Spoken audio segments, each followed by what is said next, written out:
E nós vamos agora, queridos, compartilhar um pouco das Sagradas Escrituras e vamos refletir sobre um tema que eu reputo de uma importância crucial na vida da igreja. Queria convidá-los a abrir a Bíblia no Evangelho de São João, no capítulo 14, versículo 15 ao versículo de número 18. O Deus que habita em nós. João capítulo 14, versículo 15 a 18, diz assim a palavra do Senhor, né? Se me amardes, guardareis os meus mandamentos, e eu rogarei ao Pai, Ele vos dará outro Consolador, para que fique convosco para sempre, o Espírito da verdade, que o mundo não pode receber, porque não vê nem o conhece, mas vós o conheceis, porque habita convosco e estará em vós. Não vos deixarei órfãos, voltarei para vós. Amém? Que Deus se digne a nos abençoar com que lemos na sua santa e bendita palavra. Eu espero que nesta noite Deus graciosamente ministre o seu coração enquanto eu falo aos seus ouvidos. Eu lhe convido a fazer uma breve oração onde você está e peça que Deus abençoe este momento do culto, que Deus graciosamente ministre as nossas almas, porque a palavra do Senhor nos diz: nem só de pão viverá o homem, mas de toda a palavra que sai da boca de Deus. Pai, nós queremos manifestar a nossa gratidão pela Tua presença em nossas vidas. E também, Senhor, em nosso meio, porque o Senhor revelou em Sua palavra e nos garantiu que onde estivesse 2 ou 3 reunidos em Seu nome, em nome de Jesus Cristo, o Senhor estaria no meio deles. Então, a Tua presença, ó Deus, é uma realidade na vida da igreja, tanto no crente como no indivíduo, e também na vida da comunidade, quando elas se reúnem para a celebração. Já que Tu estás aqui nesta noite, ser servido a ministrar nossas almas que tanto carecem de Ti. Abençoe esta parte do culto, fala aos nossos corações, cada vida que se encontra aqui nesta noite seja alcançada pela Tua palavra, e também os nossos ouvintes e quem está nos vendo através das redes sociais, que o Senhor esteja abençoando cada vida, cada família, e que a graça do Senhor envolva cada um dos Teus filhos nesta noite.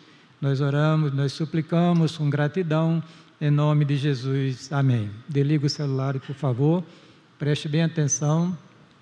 Quem está em pé, eu gostaria de convidá-los a se assentar, tem cadeira bastante aqui no santuário, já que as criancinhas estão lá atrás, numa atividade que daqui a pouco elas irão se apresentar aqui na igreja. Queridos, a Bíblia nos revela a Deus de uma maneira especial. A natureza, ela também nos revela. Um dos salmos diz o seguinte: os céus proclamam a glória de Deus e o firmamento anuncia as obras das suas mãos. Esta revelação, que nós chamamos de teologia geral ou natural, ela não tem a função salvífica, mas ela impinge sobre o homem, impõe sobre o homem a grande responsabilidade de tributar a esse Deus dos céus, o Deus Criador, o culto que Ele é devido. Mas a Bíblia, ela começa já a nos revelar a Deus de uma maneira toda especial.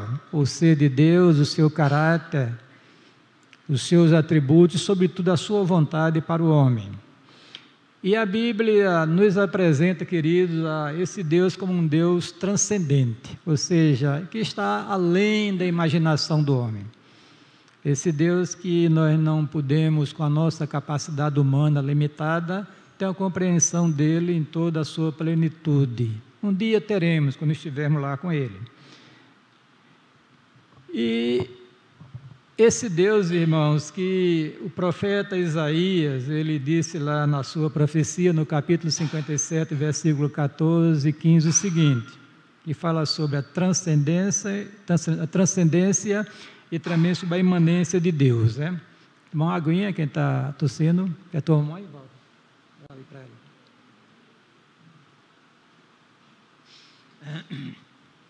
Diz assim a palavra do Senhor, né? E dir-lhe-ás: aplanai, preparai o caminho, tirai os tropeços do caminho do meu povo, porque assim diz o alto e o sublime, preste atenção, que habita na eternidade, cujo nome é santo, em um alto e santo lugar habito. Então esse texto começa a nos dar um vislumbre da transcendência de Deus.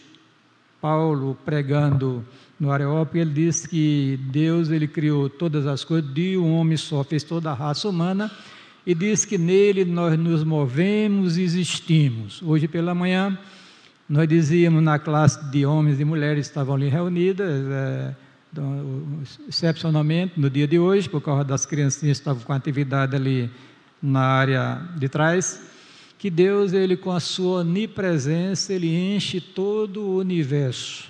Amém? É por isso que o texto diz que nele nos movemos e existimos.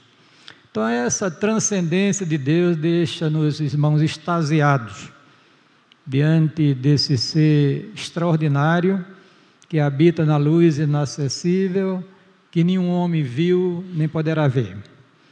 Mas a grande surpresa que a Bíblia nos revela, que se Deus, apesar de ser sublime e excelso, ele resolveu graciosamente se envolver, digamos assim, com a sua criação, que nós chamamos, ou interagir com ela, nós chamamos a imanência de Deus. Isso aconteceu na vida do povo de Israel, quando Deus resolveu graciosamente, quando foi inaugurado o santuário, ele enchia aquela casa com a sua glória, com a sua presença, e também a grande revelação que esse próprio Deus resolveu assumir uma natureza humana e conviver conosco durante 33 anos. Lembre-se que a Bíblia diz que Jesus é chamado de Emanuel, ou seja, Deus conosco. Amém? Então, quem teve a felicidade, o privilégio de ver a Jesus Cristo, presenciar as suas ações e ouvir os seus ensinamentos, a sua palavra, teve um privilégio extraordinário. É por isso que é dito que muitos profetas e santos da velha dispensação gostariam de pelo menos ter presenciado um dos dias do Filho de Deus aqui neste mundo. Mas o texto sagrado diz que este verbo que encarnou, o Logos divino, ele veio realizar um propósito aqui neste mundo, veio morrer pelos pecados do homem para reconciliá-lo com Deus. E o texto sagrado diz que ele passou conosco aqui depois de ter morrido, ressuscitado, 40 dias, e depois ele ascendeu aos céus. Mas antes, numa conversa particular com os seus discípulos, que se encontra nos capítulos 13, 14, 15 e 16 de São João, ele disse que iria para o céu, mas iria mandar o Consolador. É o texto que eu vou ler para vocês aqui nesta noite. Aliás, eu já li. Se me amares, guardarei os meus mandamentos. Eu rogarei ao Pai, ele vos dará outro Consolador que fique convosco para sempre. Aí ele diz: quem é esse Consolador? O Espírito da verdade, que o mundo não pode receber, porque não o vê, nem o conhece, mas hoje o conheceis, porque habita convosco e estará em vós. Irmãos, quando eu estava refletindo nesse texto e ruminando sobre ele, olhando, e eu comecei a ficar com os olhos marejados de água. Ao poder, queridos, entender que esse Deus tão excelso, tão sublime, resolveu graciosamente, queridos, habitar dentro do nosso coração. E resolveu também, todas as vezes que nós nos reunimos em seu santo nome, Ele está conosco em nossas reuniões para a glória dEle e para a alegria e felicidade da igreja. Eu não consegui me conter diante da revelação da palavra de Deus. Saber que esse Deus transcendente, glorioso, Ele resolve, decide fazer morada no coração de toda aquela pessoa que professa a fé em Jesus Cristo. Então eu queria nesta noite que você entendesse esta palavra. Eu peço a Deus porque eu não tenho condição de colocar isso no seu coração. Eu apenas sou instrumento para falar aos seus ouvidos. Daí para frente uma obra exclusiva da graça de Deus. Mas eu espero que nesta noite você que talvez não tenha tido uma experiência com Cristo possa considerar esse grande Redentor e possa acreditar nele, aceitá-lo, para que esse Deus, a pessoa do Espírito Santo, a terceira pessoa da Santíssima Trindade, venha fazer morada dentro do seu coração e transformar a sua vida para a glória de Deus. Essa expressão, o Deus que habita em nós, eu não estou plagiando, eu estou apenas citando uma frase de um livro, ou melhor, do título de um livro do pastor Caio Fábio, o Deus que habita em nós. Falamos sobre a transcendência de Deus, da imanência de Deus. Deus habitou no meio de Israel, Deus habitou conosco através de Jesus Cristo, e Deus agora resolve num dia especial, no dia de Pentecoste, diz a Bíblia, quando estavam aproximadamente 120 irmãos assentados, como nós estamos aqui nesta noite, e de repente, diz o texto sagrado, surgiu o som de um vento veemente e impetuoso e encheu toda a casa onde eles estavam reunidos. E cada um viu sobre si, ou melhor, sobre o seu companheiro, irmão, línguas como que de fogo, pousando sobre cada um deles. E o texto diz que todos foram cheios do Espírito. Então, a partir dali, queridos, a igreja começa a experimentar de uma maneira especial da presença desse Deus que vive em nós. Eu queria avançar um pouquinho nessa ideia, para que você pudesse olhar um pouco mais para dentro de você, que às vezes a gente olha muito para fora, mas Deus está, queridos, aí dentro de cada um de nós. Mas pastor, como é possível um Deus desse tão sublime, excelso, transcendente? Aí está, irmãos, é um mistério que a palavra de Deus nos revela, e está dentro do atributo da onipresença de Deus. Então Deus, Ele está dentro de cada um das pessoas que professam de coração a fé em Jesus Cristo. A maior riqueza que você tem, querido, não é o seu carro, não é o seu apartamento, o seu trabalho, o seu sustento.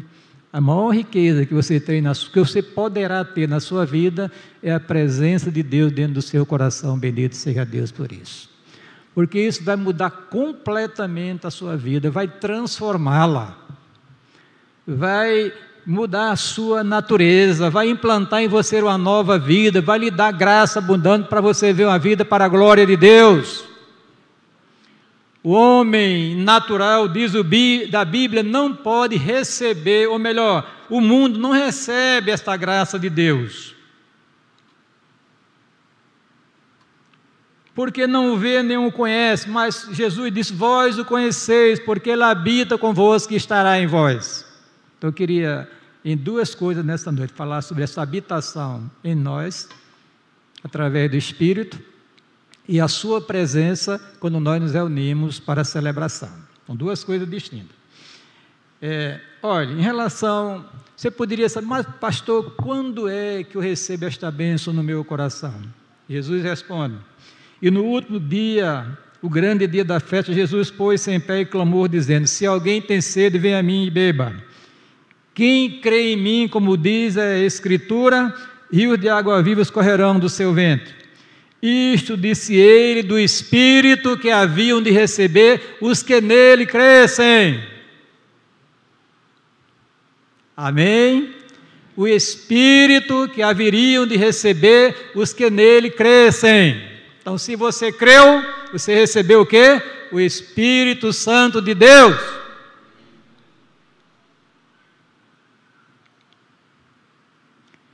Paulo, escrevendo à igreja de Éfeso, ele diz o seguinte: em quem também vós estáis, depois que ouviste a palavra do Evangelho, a palavra da verdade do Evangelho da vossa salvação, e tendo nele também crido, fostes selados com o Espírito Santo da promessa,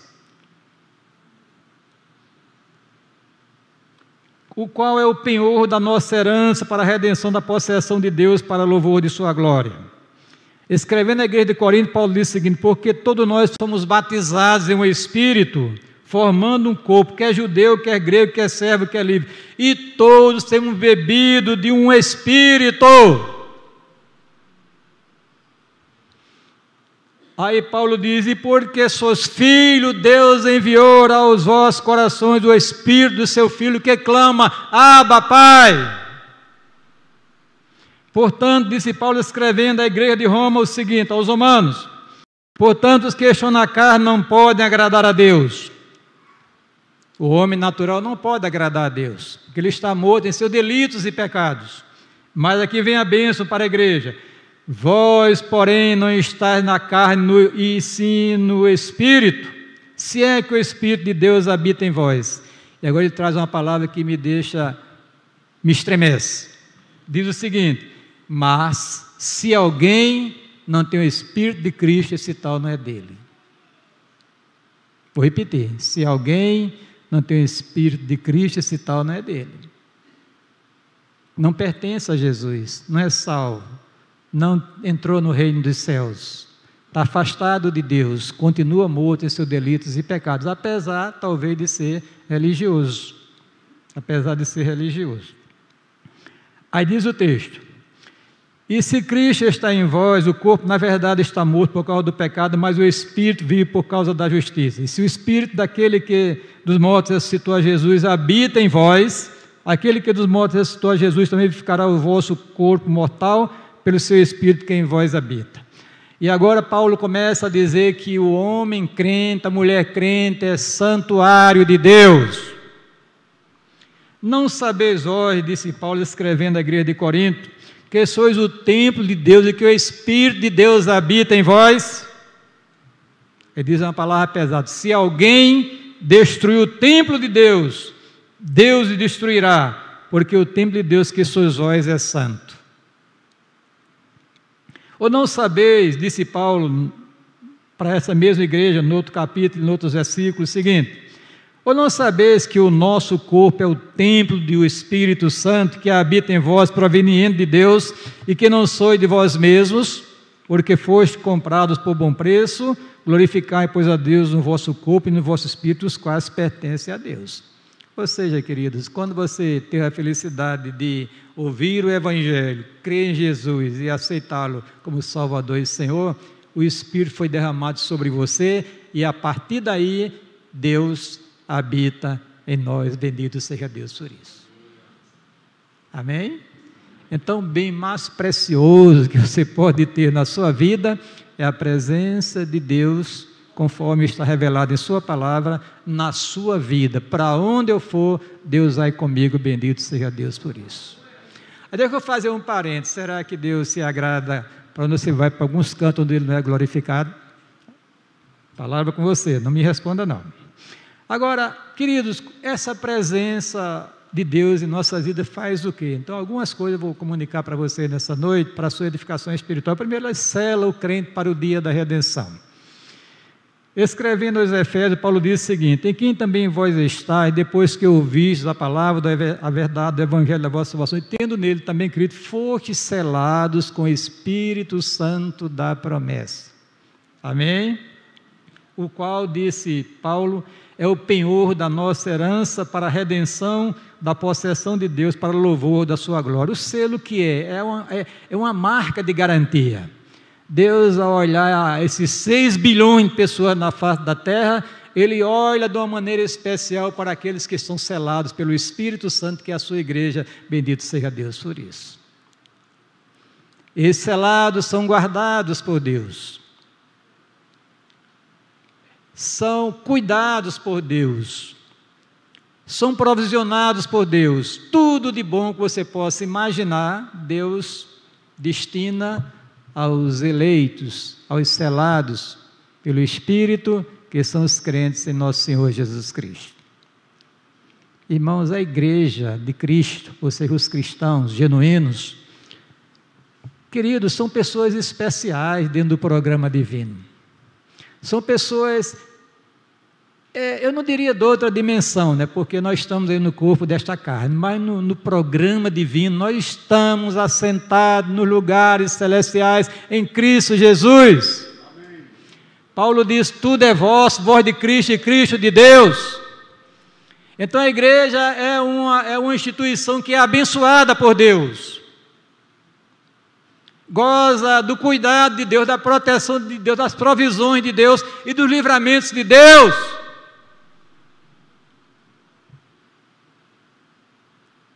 Paulo diz, todas as coisas, todas, irmãos, contribuem juntamente para o bem daqueles que amam a Deus, daqueles que são chamados segundo o seu propósito ou o seu decreto. Você é crente? Se você for, bendiga a Deus nessa noite, porque Deus habita em nós, louvado seja Deus por isso. O Espírito que habita em nós, ele leva a gente para uma vida de santificação, de separação do pecado. Às vezes eu fico assustado porque, estava dizendo hoje na classe, passa dia, chega dia, e a gente não vê uma mudança no meio do povo de Deus. Os mesmos hábitos, os mesmos caprichos, o mesmo descaso, e a gente se assusta com essa situação.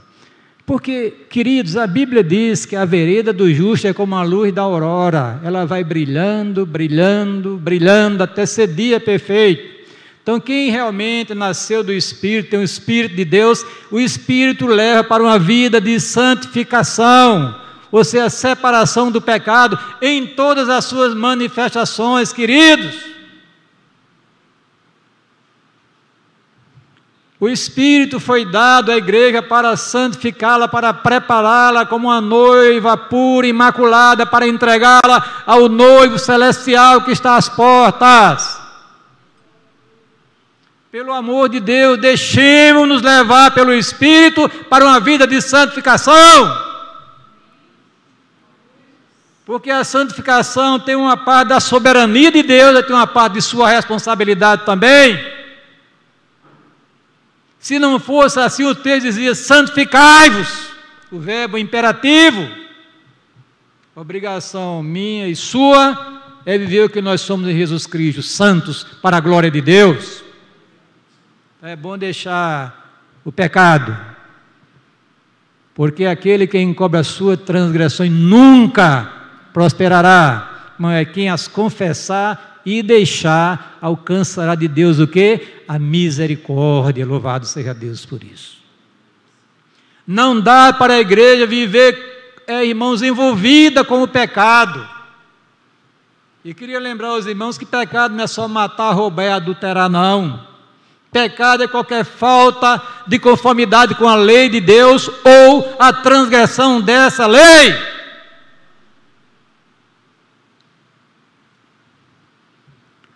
Você quer que esse Deus que habita em você envolva a sua vida e encha de alegria, de prazer, de poder, de dons, e produz o fruto do Espírito? Se renda à sua direção.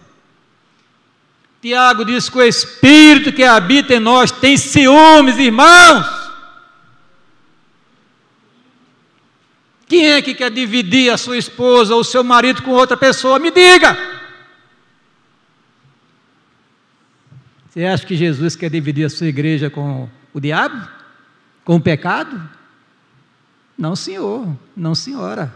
Então vamos, irmãos, deixar esse Espírito nos levar à palavra e vemos uma vida de santidade para a glória de Deus.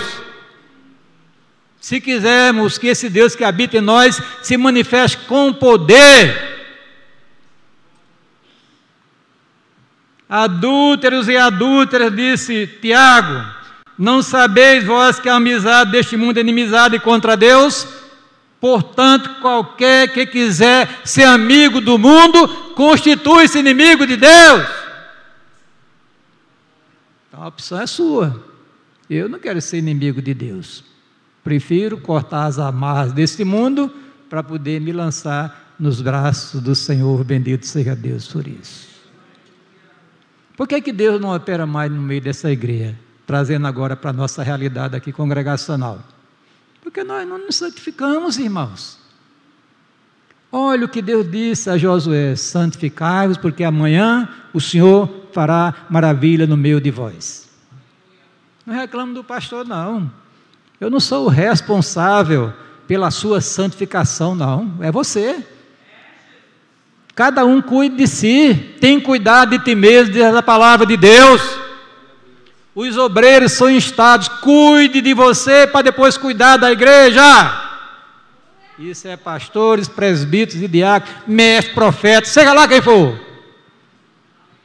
Ou a gente trilha o caminho da santidade, ou esse Deus que habita em nós, está no meio da igreja, ele não vai ter, não é que ele não tenha condição, ele vai inibir a ação de Deus na vida da igreja. Esse Deus, ele concede poder para testificar de Cristo. Lá em Lucas capítulo 24, versículo 49, nós encontramos esta escritura: ficai, disse Jesus aos seus discípulos na época, na cidade de Jerusalém, até que do alto seja revestido de poder. Chega em Atos capítulo 1, versículo 8, ele: recebereis poder ao descer sobre vós o Espírito Santo, sereis minhas testemunhas. Em Atos 2 diz que o Espírito cai sobre a igreja e ela se levanta para anunciar a palavra de Deus. Em Atos capítulo 4 o texto diz que a igreja estava sendo ameaçada, se reúnem para orar e invocam o nome do Senhor e diz: Senhor, vê as suas ameaças e concede ao teu servo poder, autoridade para anunciar a tua palavra. Observe que eles não pediram para curar enfermidade, para resolver problema, para ajeitar casamento, abrir porta dessa, poder para testemunhar, queridos. Sabe qual é o grande desafio da igreja? É aquilo que Paulo escreveu à igreja de Efésios: não vos embriagueis com vinho que a contenda, mas enchei-vos do Espírito. Enchei-vos do Espírito. Uma vida cheia do Espírito é uma vida belíssima, queridos, porque o fruto do Espírito é produzido automaticamente: amor, gozo, paz, benignidade, bondade, fé, mansidão. Está lá aquela riqueza, aquela beleza da igreja. Esse Espírito, ele concede dons à igreja para servir a Cristo. Olha a carta aos Romanos, que você vai encontrar uma relação de dons espirituais. Na carta aos Coríntios, você vai encontrar duas relações, no mesmo capítulo, capítulo 12. Lá na carta aos Efésios, no capítulo 4, versículo 1, você vai encontrar os dons ministeriais no meio da igreja. Deus, ele tem enriquecido a sua igreja com os dons que ele reparte pelo seu Espírito, como ele quer. Qual o dom que você tem? Não me responda. Você já começou a buscar os dons espirituais? Porque o texto diz: buscai os melhores dons. Está escrito na palavra. A gente raramente ouve na igreja uma oração pedindo: Senhor, me enche do Espírito e me dê dons espirituais para te servir. Precisamos, irmãos, reconsiderar a nossa vida e voltar às Escrituras, porque esta riqueza é nossa, bendito seja Deus por isso. A promessa é para vós, é para vossos filhos, é para todo quanto o Senhor nosso Deus chamar. Deus já nos deu esta graça.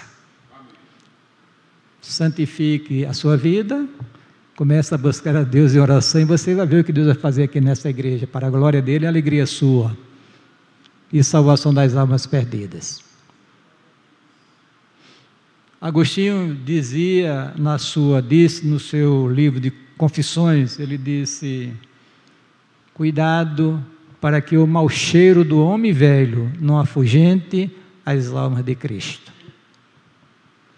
Às vezes a gente cobra que haja conversão na igreja, quando a igreja não está exalando o bom perfume de Cristo, não está produzindo o fruto do Espírito, não está vendo a vida de santidade, não ora, não busca mais a Deus. Como é que Deus vai, irmãos, operar em nosso meio? Vamos acordar, queridos. Desperta tu que dormes, levante dentre os mortos e Cristo te esclarecerá. Você é uma pessoa muito preciosa dentro do programa divino, dentro do propósito de Deus. Você não pode ficar alheio a esta obra, a esse ministério do Senhor.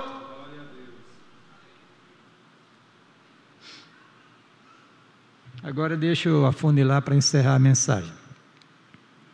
Esse Deus, irmãos, que habita em nós, Ele resolveu, graciosamente, se fazer presente todas as vezes. Inclusive nesta noite, quando nós reunimos para a celebração. Jesus disse ao seu discípulo: onde estiverem 2 ou 3 reunidos em meu nome, aí estarei eu no meio deles. Essa é uma realidade que nós não estamos percebendo, irmãos. A gente entra no santuário como entrasse em qualquer lugar. Nós não temos mais reverência à presença de Deus. Nós, muitas vezes, estamos picotando no smartphone, no celular, quando deveríamos estar concentrados na celebração do Senhor. Eu sei que a gente hoje, por exemplo, eu estou com um tablet, aqui tem Bíblia, aqui eu estou, meu sermão, que antes era numa caderneta, hoje está num equipamento de informática, é evolução. Mas na igreja, está trocando figurinhas nas redes sociais, quando nós estamos celebrando a Deus, é muita coragem que você está tendo. Porque Salomão disse: guarda o teu pé quando entrar na casa do Senhor, e incline-te mais a ouvir, do que oferecer sacrifício de tolo. Deus está nos céus, tu estás na terra, sejam poucas as tuas palavras. E quando não está fazendo coisa pior, falando do pastor, falando disso, daquilo outro. Queridos, Deus, Ele resolveu graciosamente se instalar no meio da sua igreja todas as vezes que ela se reúne para a celebração. Então, para mim é uma alegria muito grande vir à casa do Senhor. Agora você vai entender porque eu somente disse alegrei-me quando disseram vamos à casa do Senhor, por causa da presença de Deus no santuário, irmãos. Quando eu falo santuário, não é necessariamente as 4 paredes, onde nós estivemos ali, aqui e acolá. E essa presença de Deus não depende, queridos, da minha santidade, nem das minhas orações, depende unicamente da fidelidade de Deus. Paulo, escrevendo a Timóteo, ele diz: se nós somos infiéis, ele permanece fiel, porque ele não pode negar-se a si mesmo. Se ele diz que estava, ele estará. Agora, se está entristecido, é outra coisa. Porque o texto diz: não entristeçais o Espírito Santo de Deus, no qual está selado para o dia da redenção. Se a sua ação está apagada em nossa vida, é porque nós estamos transgredindo a palavra de Deus. Porque o texto diz: não apagueis o Espírito.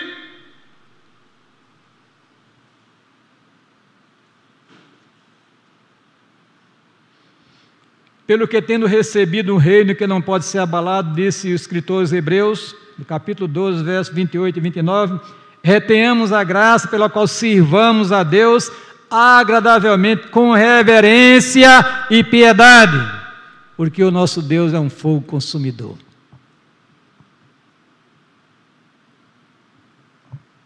Eu espero que Deus não faça um abalo.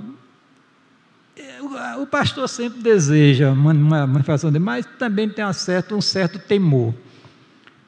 Porque, irmãos, Deus não tolera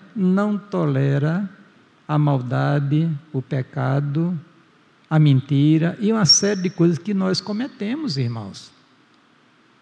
Nós precisamos fazer uma revisão em nossa vida.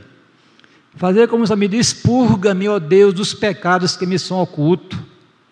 Sonda, ó Deus, o meu coração e vê se há em mim um caminho mau e guia-me pelo caminho eterno. Porque Deus está presente no meio da igreja, irmãos.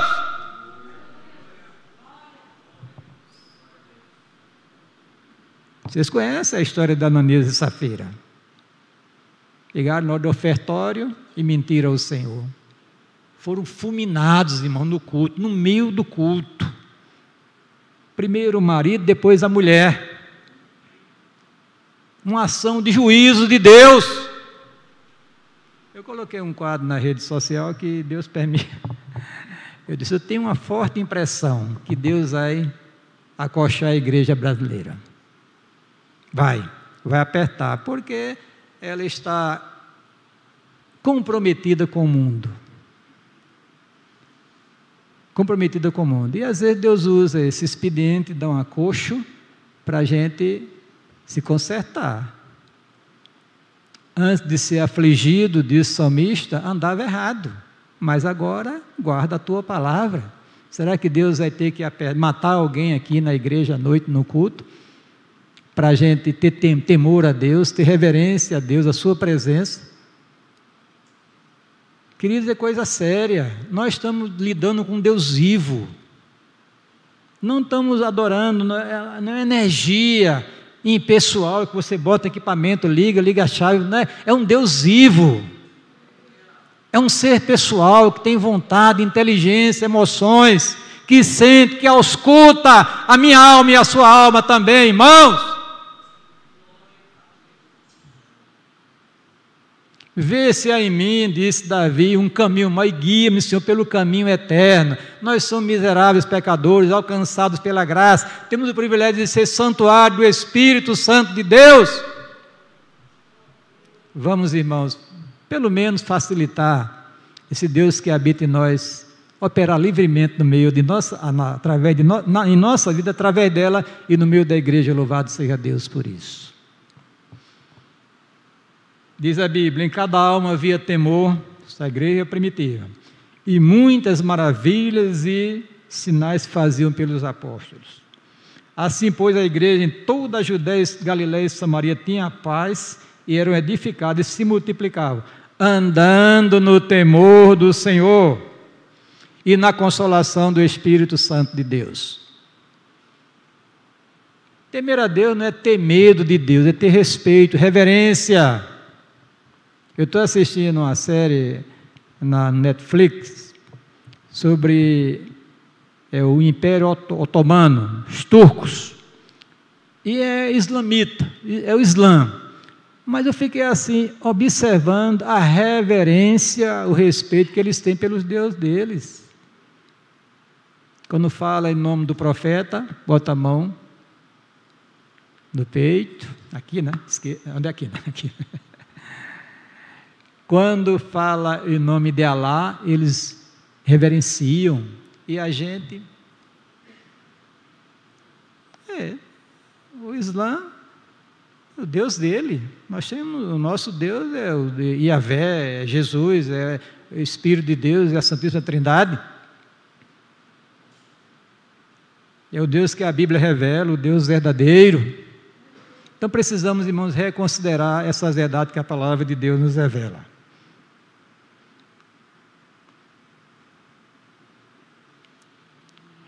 Deixa eu falar um pouquinho sobre a assiduidade. Olha, veja bem, nós, se você olhar o nosso calendário de eventos, o nosso boletim semanal, você vai ver que nós temos uma previsibilidade, temos uma organização. E aquilo ali, irmãos, quando nós nos reunimos, por exemplo, em dezembro do ano anterior, quando a gente vai confeccionar o calendário, quando a gente termina e apresenta em assembleia e publica, nós estamos dizendo a Deus o quê? Senhor, nós vamos fazer isso aqui para a glória do Teu nome. Vocês estão pensando que Deus não leva em consideração, é? Quando a gente convoca que amanhã de jejum e oração, você não vem? Vem 30, 40, 50, mas a grande maioria não vem. Irmãos, precisamos acordar. Nós estamos lidando com Deus vivo, um Deus que é um fogo consumidor, que está presente no meio da sua igreja. Precisa ir lá para outro canto, é aqui, queridos. A promessa dele não falha, onde nós nos reunimos com sinceridade de coração para a celebração, e o limite inferior, 2 ou 3, o outro é infinito. Ele disse, eu estarei no meio deles, bendito seja Deus por isso. Então veja, o privilégio de gozarmos, usufruirmos da presença de Deus, quando nós nos reunimos para a celebração.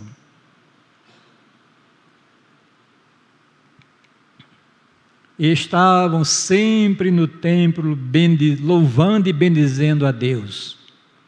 É a conclusão do livro de Lucas. No início de Lucas diz o seguinte: estava ali a profetisa Ana, filha de Fanuel, da tribo de Aser. Esta era já avançada em idade e tinha vivido com o marido 7 anos desde a sua virgindade, e era viúva de 84 anos. Quem tem essa idade aqui, levanta a mão na igreja. Eu tenho 70. Pois é, 84 anos, está escrito aqui. Aí diz a Bíblia: e não se afastava do templo, servindo a Deus em jejum e orações noite e dia. Quer dizer, aquela mulher gravitava em torno do santuário de Deus, por causa da sua santa presença, queridos.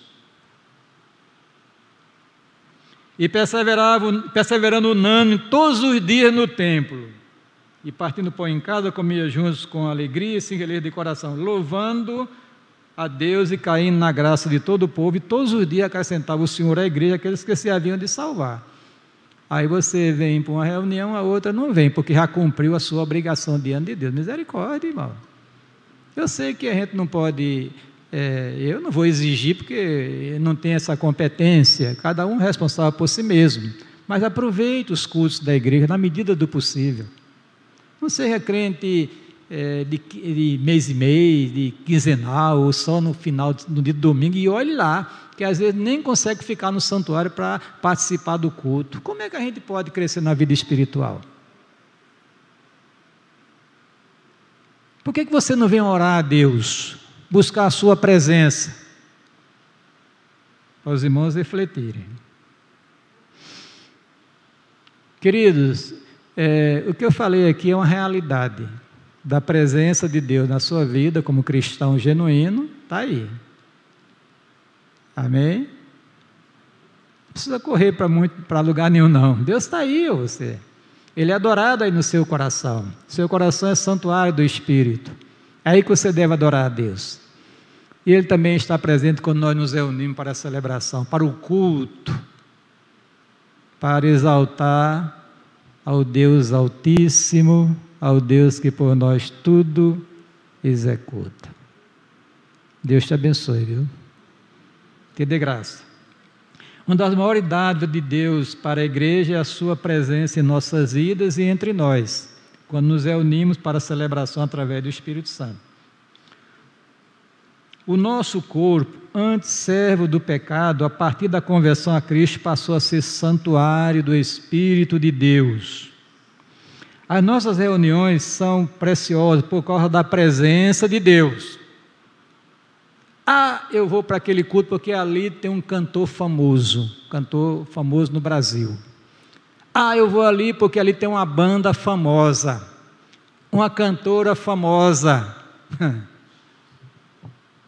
Aí você vai sendo levado para se reunir por causa do homem e não por causa da presença de Deus. Porque Ele disse que estava em qualquer lugar, onde houvesse pelo menos 2 ou 3 reunidos em seu nome, então Ele está conosco, queridos. Ele é fiel. Então vamos pedir nesta noite a Deus que Ele graciosamente abra os nossos olhos espirituais para a gente perceber a verdade de Sua palavra e valorizá-la mais. Assim sendo, precisamos aprender a valorizar essas coisas santas e procurarmos em tudo viver para a glória de Deus. Deus te abençoe, te dê graça, que você possa, nesta noite, você que é crente, se alegrar pela presença de Deus na sua vida e pedir a Deus que Ele dê graça para você estar sempre com seus irmãos reunidos para celebração ao Senhor. Se fizer isso, com certeza, você será uma pessoa abençoada e abençoadora para a glória de Deus. E você que ainda não professa fé em Cristo, está bom de, nesta noite, aceitá-lo. Crer, aceitar e confessar. E você vai experimentar a presença de Deus na sua vida, e eu posso lhe garantir, pela santa palavra do Senhor, que tudo vai mudar para melhor. Amém.